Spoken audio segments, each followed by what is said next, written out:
What is going on, everyone? Yu-Gi-Oh here, and we are back with another video. Today, we will be showcasing the power and consistency of accessing our Goblin Biker end board using the utility and malleability of our Mikankguu cards, in addition to the generic extenders we run in this build. Speaking of which, yes, we will be dropping the updated Goblin Mikankguu list very shortly. Sneaks, Kraden, and myself have done an extensive amount of testing, and I think we're ready to unveil the list. And just so you know, I do take a lot of care when showcasing these profiles, knowing a lot of you trust and revere my suggestions, and I want to ensure that I do not lead anyone astray. So apologies if the list has taken a little longer than necessary. If you do want an early sneak peek of the deck, though, make sure to become a Goo Gang member to get exclusive lists, combos, and other tech ideas. We have a whole bunch of content that gets filtered through that Goo Gang community tabs post. So do make sure to enlist in that. I'll have a description or a link to it in the description and the pinned comment below. And of course, if you don't want to support us in that way, that's fine too. If you like this type of content, please make sure to like, subscribe, and ding the notification bell to stay in the loop with all of that good Goblin Mikankguu goodness. Man, like I said, it always feels so good to say that and to bring Mikankguu back into the conversation on this channel. Okay, all right, let's get into it. So as you can see here, we have Water Arabesque and we have Emergency Teleport in hand. This is an example of the combination of cards we can have, which at first glance may seem rather unassuming, but can be very impactful and I think consistent as a means of getting to a strong interactive end board. So let's get into it right away. Let's start by activating, obviously, our Emergency Teleport here, and we will special out from our deck a Psychic Wielder, okay?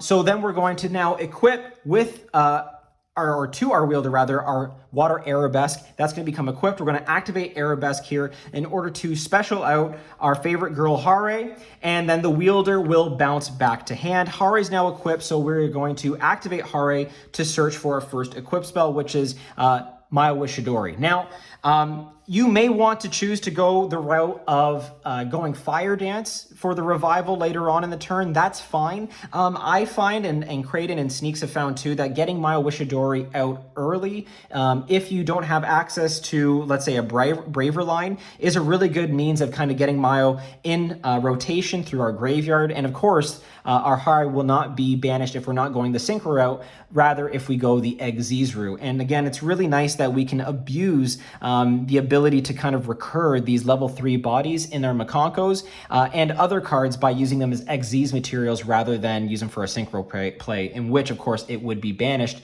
by being revived with Maya Wishidori. So, yeah, we're trying to kind of take advantage of that when we can. What we'll do now is, of course, equip Maya to Hare, and we're going to special our wielder here because there's a level 3 on board. So that's fantastic. We're now going to overlay these two, and of course the equips will fall off to the graveyard, and we'll put our graveyard just off to the side here so you can somewhat see it. And we're gonna go into our Big Gabanga. Now, it's important, the placement of these cards will be important as it pertains to what we do later on. So keep in mind where you're putting cards. You'll see how we sort of align our play this way. And again, shout out to Kraden for showing me this line. I have an alternative line using the same cards that gets us to an Ashura King on board. If you want to see that, please do let me know. I'll explain in the comments below.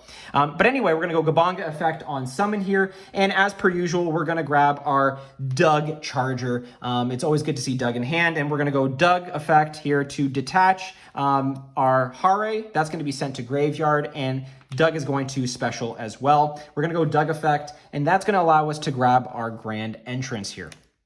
Okay, awesome. So pretty standard so far. Typically what we do at this juncture here is overlay Fortress onto Gabanga, but I think it's important that we also show lines with Torpedo still, because the extra draw can be really good. Also considering how much we deck thin in this build, anytime we do draw off of this deck, it's always an impactful draw. So what we're gonna end up going for is just the entrance play right away. So we're gonna activate our entrance here, and that's going to allow us to add Sploder to hand and then detach the wielder to then, of course, special our Sploder, and entrance will hit the graveyard. Okay, excellent. So again, we have 2 level 3s here. I'm going to then overlay these two and go into, like I said earlier, a torpedo line. Again, apologies for the reflection here, but this is where we're going to keep it. Placement is important. So we're going to go to torpedo effect here, detach both, which is really nice to get them into the graveyard, and then of course draw into our really impactful hand trap or non-engine or extender to make this play even crazier. So it really just depends on what you draw into in terms of how you want to extend and how you want to develop this board. Anyway, so we'll put our hand over to the bottom here so you can see it. We're then going to overlay, of course, into Fortress. We're going to go Fortress effect by detaching Torpedo, and that's going to allow us to then add our full Armored Exes to our hand. Nice. We're then going to overlay into our Lancer, which kind of completes that play, but then opens up another play in our graveyard in which we can go in and activate Grand Entrance, detach and banish, not detach, but we're going to detach here the Fortress by banishing the entrance and then adding to our hand from our graveyard our Sploder. Now, like I said before, it was really important to note that we had not used a normal summon yet. So this is where things can get really interesting. We can then normal summon our Sploder, then go Sploder effect, targeting the Dug in grave, and then, of course, reviving the Dug here. Now we have 2 level 3s on board. You could go for a rank 3 play. However, what we're going to do is actually link these 2 off for our Cherubini. And Cherubini is going to go right here. Hopefully you guys can see that. Yeah, perfect. And that's going to be great because it offers some really needed protection, card destruction protection for both Big Gabanga and Dark Knight Lancer. So again, if they decide to Raigeki or use another board breaker to hopefully destroy our board, we can at least protect it with Cherubini here, and we're not completely out of luck. And then again, that's if we can't put a Herald on field as well, which is another line you can go down just depending on what you can draw off of course, the Torpedo and what else you have in hand as well. So again, all these things are things to consider.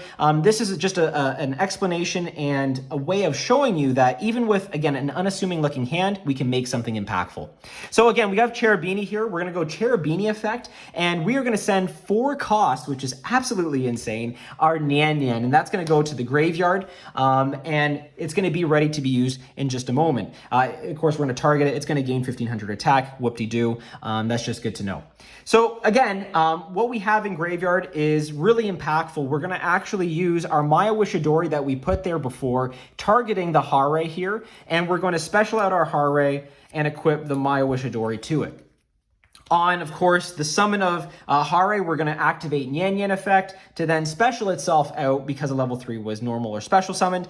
And that allows it to, of course, come to field. It becomes a tuner, which is important later on for other plays that you want to make, whether it be synchro or not. But for us, we're going to just turn into a rank 3 play here. And we're going to overlay these 2.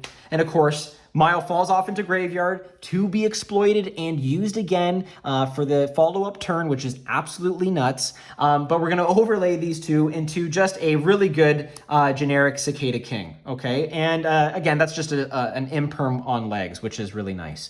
So we have, of course, our imperm, we have Gabanga, we have Dark Knight Lancer, and it's being protected by our Cherubini. We're then going to set our full armored Exes here.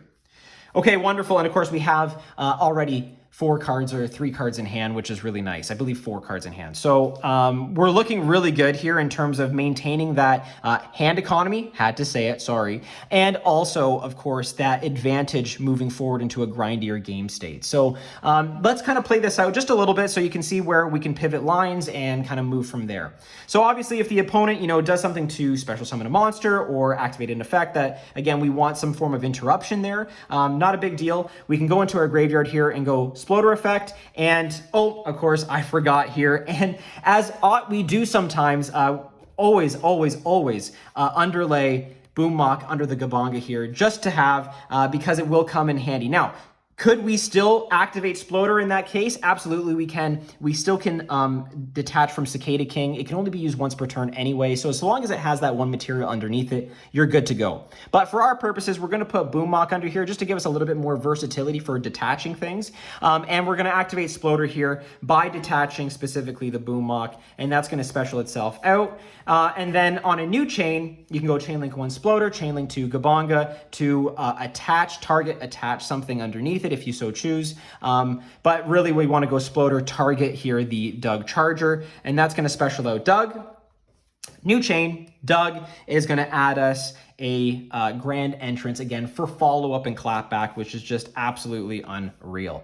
Okay, cool. So, maybe we disrupt them there with our Gabonga play. We're going to add another layer of interruption by activating full armored Xyz, and then overlay both the Sploder and the Charger into just a generic, again, rank 3 Gossip Shadow. So yes, it does add to our opponent's hand, but it adds to ours as well. And it is a monster negate from anywhere, whether it be field or hand or graveyard. So that's really good, just to have that extra bit of utility as well. So again, we've got our Cicada King as an interruption, Imperm here. We have Full Armored Xyz that's going to hit the graveyard. We have Gabonga, which is a target attach. Dark Knight Lantern, which is a which is a non-target attach, and again, proc by Full Armored Xyz by banishing itself, targeting it, and then attaching from graveyard our Torpedo, which is again really good to know because Torpedo offers a really amazing set of couple of effects there. One, of course, being that if the equipped monster battles until the end of the damage step, your opponent cannot activate cards or effects. Also negate the effects of all face-up monsters they control. So like again, a Dark Ruler no more on legs is really nice. And on top of that, if the equipped monster is an Xyz monster, which it is, your opponent cannot target it with card effects. So it kind of turns into a pseudo towers here, and then procs its ability or its effect to then non-target attach. So that's really nice. And of course, if Cherubini stays, you can link that off with maybe a spent Cicada, or link it off with a spent Gossip Shadow into an SP play. Also important to note that if you do detach the Hare here, okay, it hits the graveyard, you can then recycle it with Maya Wishadori, get the search for another Arabesque, continue to break their board. But what's really nice is that you can chain block or not chain block, sorry, but on the equip of Hare, you can activate Full Armored Dark Knight Lancer once more to then non-target attach again. So again, it's just insane, and it's building up his attack stats. So there's just so many ways to play with this. And from two cards that just seem very unassuming to begin with, we have a ton of advantage and a lot of really interesting interaction points. And we have, again, that ever important hand economy to continue to grind out that game. So I hope that this has been a really informative and interesting video. Again, if you want to see the deck list in advance, we'll be most likely dropping it next week, but I will be dropping it sooner than that if you join the Goo Gang membership. Again, you have access to some really interesting perks and some like one-on-one time with me in the comments or in the community tabs page, which you can't really get anywhere else. So if that interests you, make sure to subscribe to that. It just supports the page and allows us to continue to make these videos and offer that really good, informative Goo Gang knowledge. So with that all being said, folks, again, thank you so much for your time and attention here. Hopefully this proved to be really interesting. If you see something different with these two cards, please let us know in the comments below. Sneaks, Creighton, and myself will be checking in on it and offering our sort of thoughts and advice as we sort of develop and move along with this list. We are so excited and happy with where it's going, and we hope you're just as excited as well. So with that all being said, folks, this is Yu-Gi-Oh! Showing the power of a water Arabesque in hand, signing out.